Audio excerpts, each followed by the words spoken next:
Seguimos en Zona Crítica, nos visita Claudia Balaguer, ella es diputada provincial, además fue ministra de Educación, a mi entender, la mejor gestión gubernamental en Santa Fe desde la recuperación de la democracia, que fue la de Miguel Lifchit. No con eso no significa que hemos criticado muchas cosas sobre la gestión de Miguel Lifchit, pero si uno la pone en el concierto de antes y después, me parece que estamos hablando de una gran gestión. Y ahora es Claudia Balaguer, candidata convencional constituyente por el FAS, Frente Amplio por la Soberanía. ¿Cómo te va, Claudia? Gracias por haber venido. No, al contrario, mil gracias por invitarme. Yo te quiero preguntar desde arranque,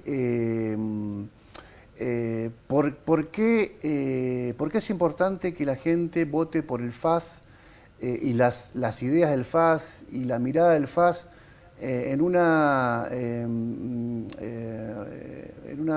constitución que va a ser novedosa, que se supone, en una reforma de la Constitución que va a ser novedosa, que se supone que va a ser más moderna, y que a mí me hace mucho ruido esta idea de va a ir por los derechos de los trabajadores, los derechos de los ancianos, los derechos de la niñez, los derechos económicos, muchos derechos.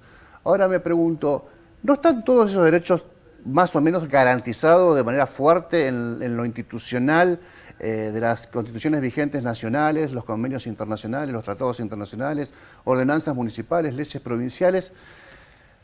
¿O pensás que, sin embargo, a pesar de que existan todo ese corpus legal, hay que ir hacia una constitución nueva?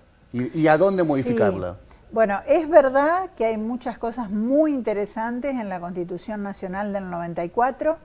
Esa misma Constitución Nacional decía que todas las provincias debían adaptar su constitución provincial a esos preceptos. Bueno, Santa Fe nunca lo hizo, nunca lo hizo. Entonces tenemos como la obligación política de hacer esa transformación y de incluso mejorar esa constitución. Por supuesto que va a depender de la conformación de las listas, pero hay derechos muy importantes que garantizar. Y también hay que ver cómo reformulamos el Estado provincial, ¿no? Porque recordemos que también una constitución, además de garantizar derechos, tiene la otra parte, que es la organización democrática del Estado santafesino. Entonces ahí tenemos muchas cosas. Tenemos que nuestra legislatura empieza a sesionar el 1 de mayo, en lugar del 1 de marzo o el 1 de febrero. Tenemos que los senadores y los diputados, te digo todo lo nuestro, lo del Poder Legislativo. No, creo que habrás que decir que empieza a sesionar antes del 1 de mayo.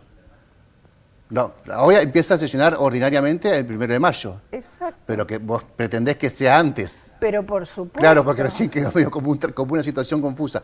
Decía, ¿el 1 de marzo o el 1 de mayo? No, que empiece antes. Que empiece antes, claro. Eso es lo que necesitamos en Santa Fe. Empezar a trabajar desde marzo, desde febrero, desde enero con sesiones ordinarias para poder trabajar leyes, porque hoy no podemos trabajar leyes. Salvo las propuestas del Ejecutivo. El Ejecutivo.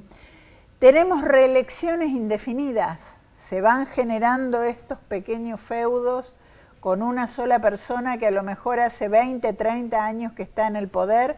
Eso debilita mucho la democracia y el funcionamiento institucional, porque se va lógicamente concentrando el poder en una persona. No tenemos paridad de género en el Senado, o sea, sabemos que son prácticamente los de siempre.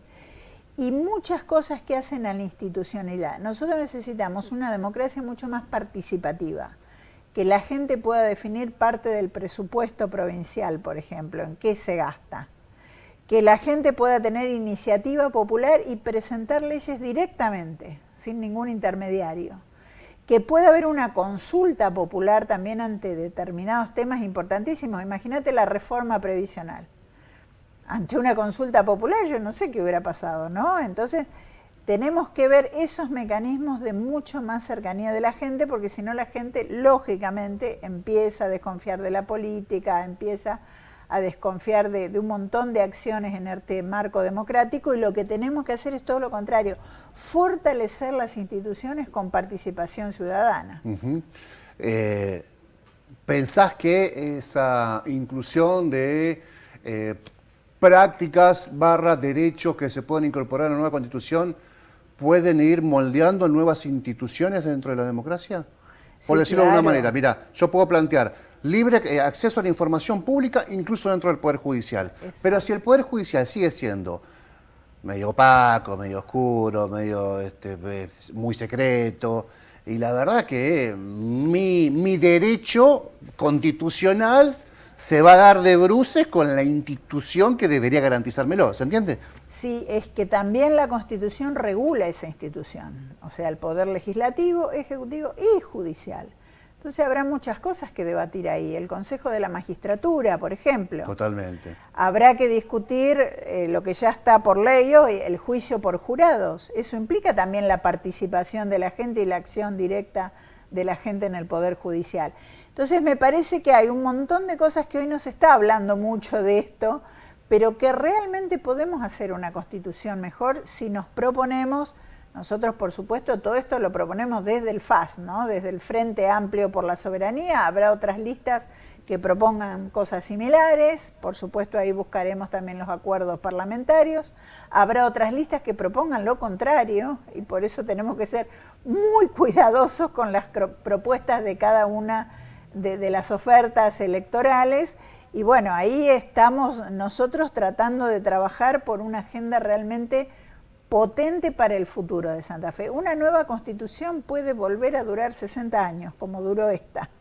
O sea que ahí está el futuro de nuestros hijos, de nuestros nietos, en mi caso ya de nuestros bisnietos, ¿no? Entonces pensémoslo con mucho cuidado, que las personas que votemos sean idóneas, estén preparadas para escribir los artículos de la Constitución.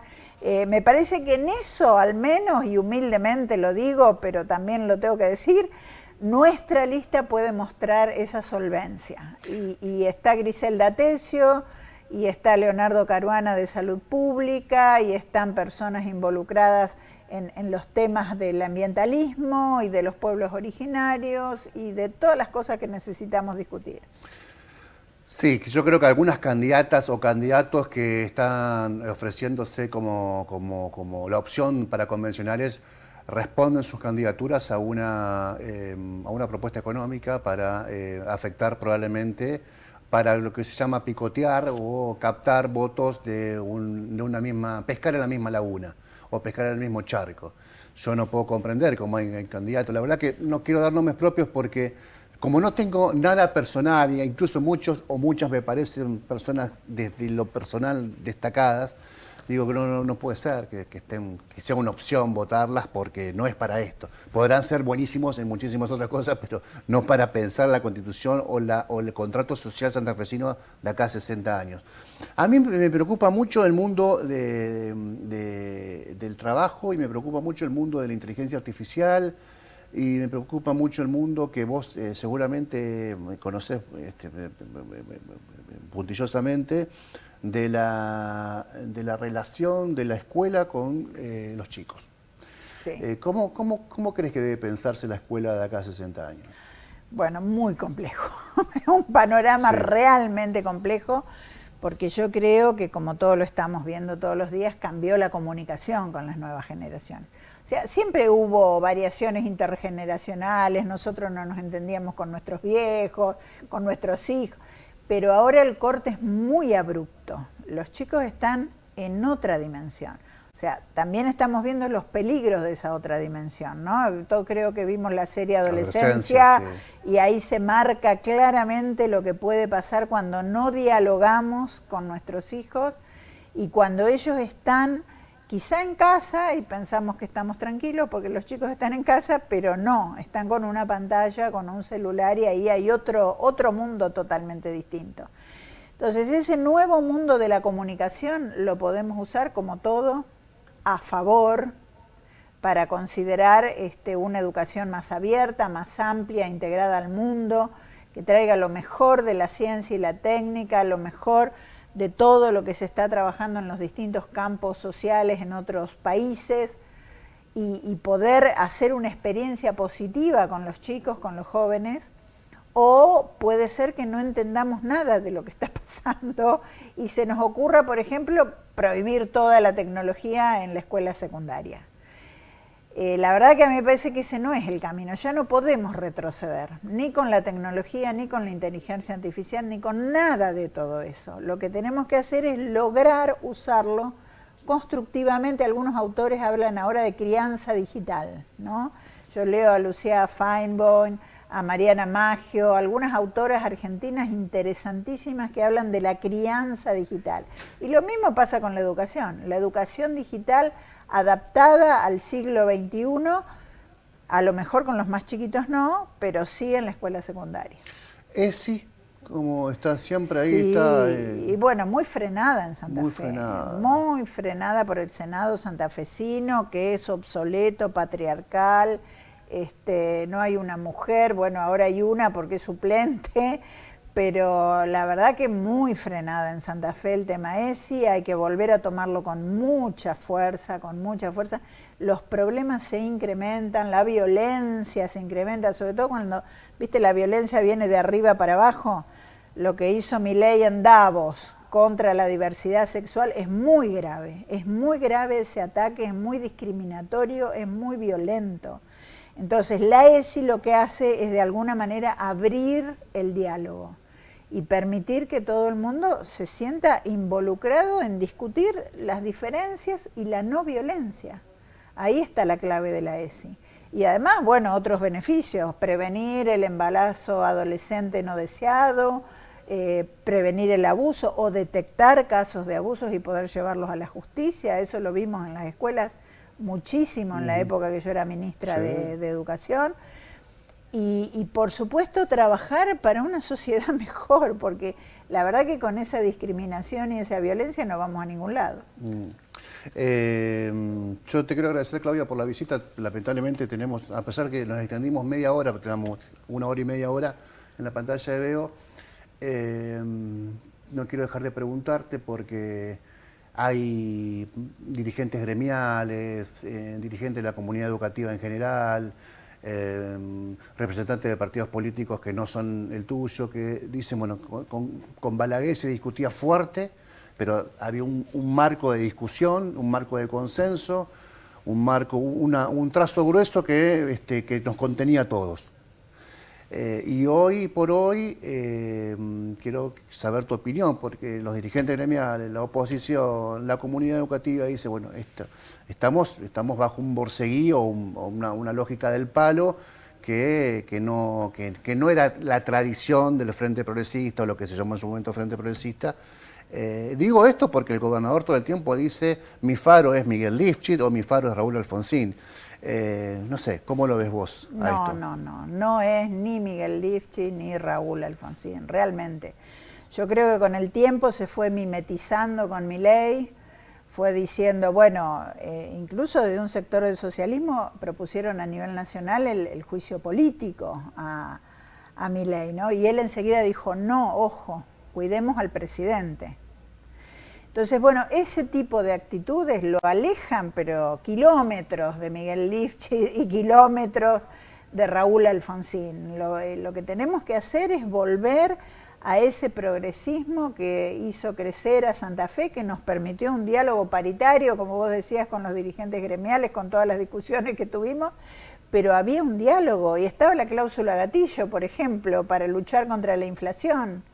Y había un montón de derechos de titularizaciones de los docentes, un montón de bien trato. Creamos hasta una Secretaría de Bienestar Docente en el Ministerio de Educación. Hoy parece que no, que el maltrato es lo cotidiano, es lo de todos los días, y eso hace que los docentes no se sientan bien a la escuela. Y eso se traslada a los chicos y a las familias. Entonces, bueno, me parece que pensar en esa relación es fundamental, porque la educación, como siempre, es lo único que nos va a sacar adelante. Gracias por haber venido, Claudia. Muchas gracias. Última pausa, creo. Ya venimos.